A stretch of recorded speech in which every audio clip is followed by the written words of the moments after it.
Ano yung pinaka hindi mo makakalimutan? Nagtaob ako. Ako lang mag-isa. Salaw. Tumawag ka. Nung tumawag yung bangka. Pwede, tiniti pa yun. Dahil sa lakas ng Lakas ng hangin. Kasi doon sa amin, layag lang. Dilayag ba? walang sagwan. May Super sagwan. happy Pag si walang Papa, guys. sagwan, pag taas ang hangin, talagang magtaob ka Napanood talaga. niya yung sarili niya sa TV namin. Diba, paano ka nakabalik sa Pampanga? Kasi na-upload ko sa YouTube. Tigay ano po yung layag. Kasi sanay ako manisid eh. Yan ang trabaho namin sa amin, manisid. Araw-gabi yan, magsisid kami magpamana. Pana. Tapos gay ko ako yung silalim, yung layag. Tapos tinanggalan ko ng katig. Tapos pinaligtad ko mag-isa. At kuya ko, saan ka nagpunta? Sabi ko, nagtaob ako eh.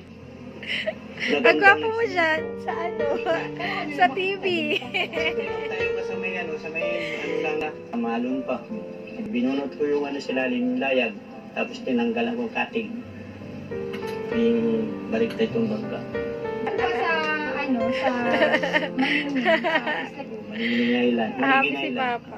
Dalo kami kaibigan ko si Roger. Artista ka na pa. Di ba pangarap mo yan? Ano po?